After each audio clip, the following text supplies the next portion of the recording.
Hello kids, I'm back again with my new video of class 7 history chapter 3, the Delhi Sultan. In chapter 2 we saw that religion like the Kaveri Delta became the center of large kingdoms. Did you notice that there was no mention of a kingdom with Delhi as its capital? That was because Delhi became an important city only in the 12th century. Take a look at table 1. Delhi first became the capital of kingdom under the Tomara Rajputs, who were defeated in the middle of 12th century by the Chauhans of Ajmer. It was under the Tomaras and Chauhans that Delhi became an important commercial center. Many rich Jain merchants lived in the city and constructed several temples. Coins minted here, called Delhi, Delhiwal, had a wide circulation. The transformation of Delhi into a capital that controlled vast area of subcontinent started with the foundation of Delhi Sultanate in beginning of 13th century. Take a look at table 1 again and identify the five dynasties that together made the Delhi Sultan. The Delhi Sultan built many cities in an area that we now known as Delhi. Look at map 1 and locate Delhi 1, Gona, Shiri and Jahanapana. Finding Finding out about the Delhi Sultans, all the inscription, coins, and architecture provided a lot of information, especially valuable are historians Tariq, written in Persian, the language of administration under the Delhi Sultans.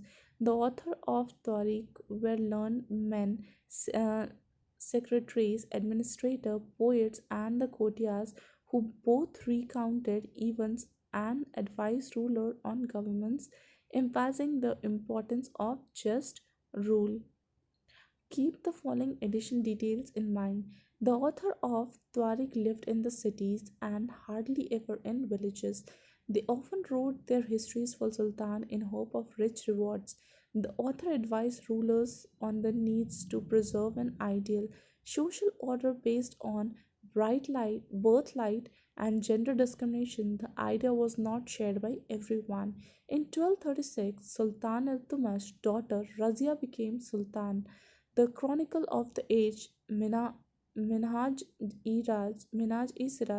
recognized that she was more able and qualified than all her brother, but he was not comfortable at having a queen as a ruler, nor were the noble happy at her attempting to rule independently.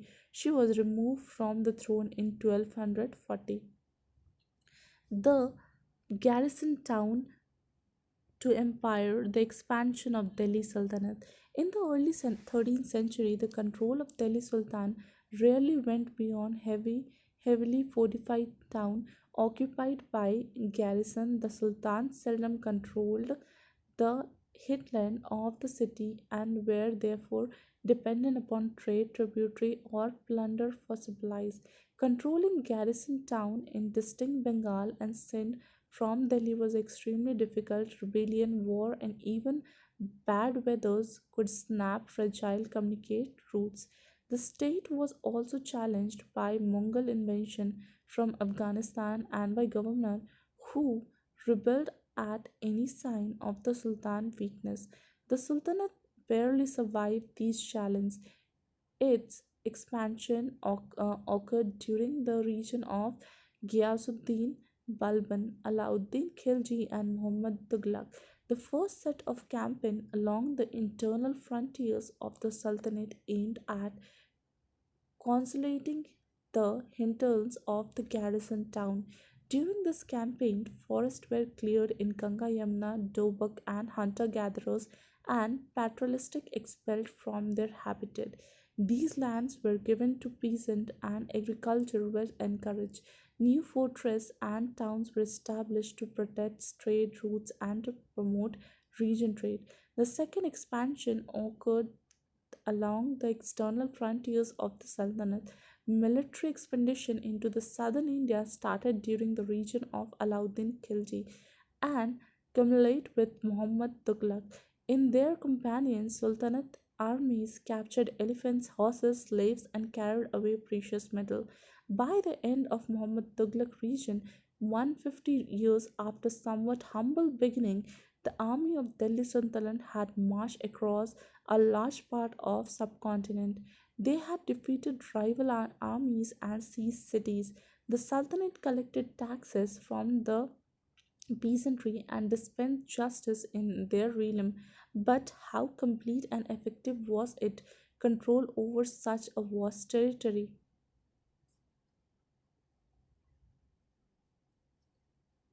The closure look administration and consolidation under the Khiljis and Tughlaq.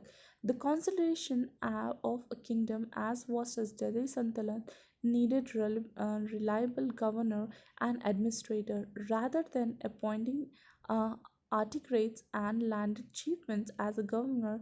The early Delhi Sultans, especially Iltutmish, favored their special slaves purchased for military service called bandagan in Persian.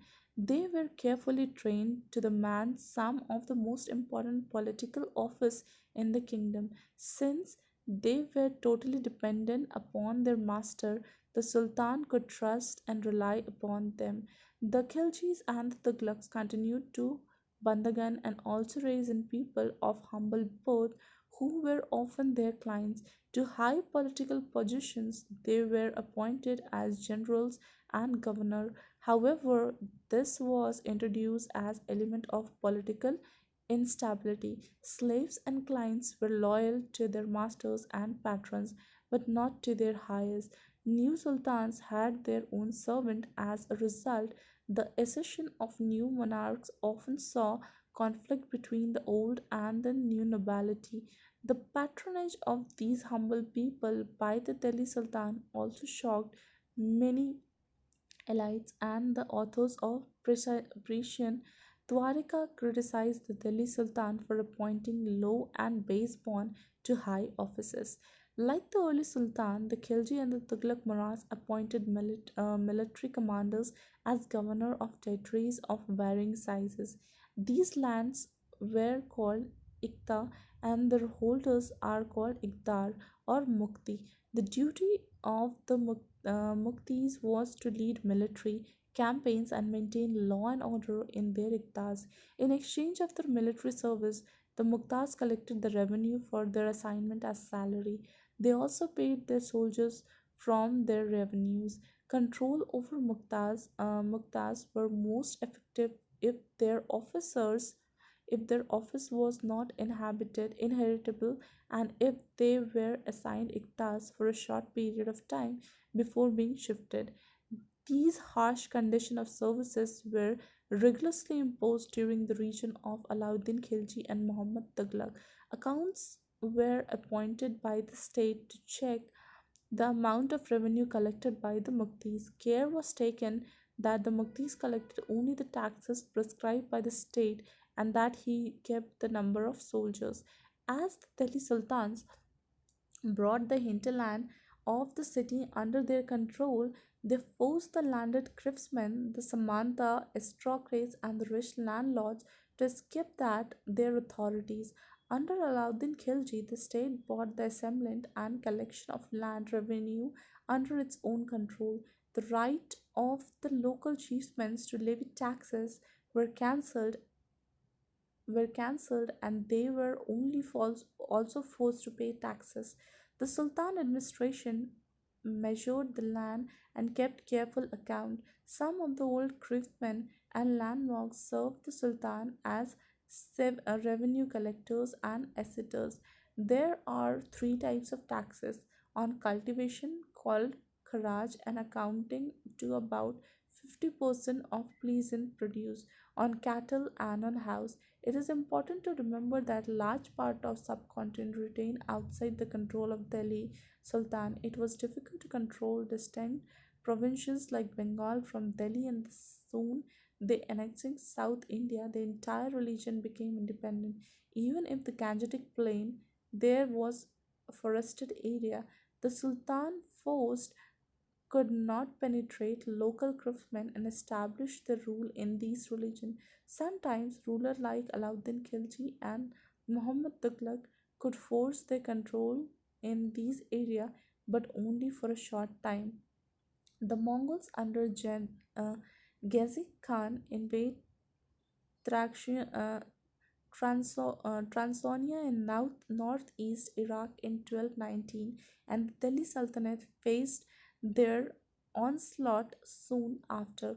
Mongol attack on the Delhi Sultanate increased during the region of Alauddin Khilji and in early years of Muhammad Tughlaq rule. This enforced the two rulers to mobilize a large standing army in Delhi, which possesses a huge administration challenge. Let us see how the two sultanates dealt with it. In the list of Muhammad Tughlaq failure, we sometimes forget that for the first time in the history, the Delhi Sultanate planned a campaign to capture Mughal territories. Unlike Alauddin defense measures, Muhammad Tughlaq measures were convinced as a part of military offensive against the Mongols, the Sultanate in the 15th and the 16th century. Take a look at Table 1 again. You will notice that after the Tughlaqs, the Sayyid and the Lodi dynasty ruled from Delhi and Agra until 1526. By them, Jaunpur, Bengal, Malwa, Gujarat, Rajasthan, and the entire South India has independent rule who established flourishing states and prosperous capital. This was also the period which saw the emergence of new ruling groups like Afghans and Rajput. Some of the states established in this period were small but powerful and extremely well administrated. Sher Sur started his career as manager of small territories for his uncle in Bihar and eventually challenged and defeated the Mughal Empire Humayun. Sher Shah captured Delhi and established his own dynasty, although the Suri dynasty ruled for only 15 years. It introduces an administration that borrowed elements from Alauddin Khilji and made them even more effective. Sher Shah administration became the model followed by the great Emperor Akbar when he consolidated the Mughal Empire. And that was all about this chapter. I hope you liked it. Thank you.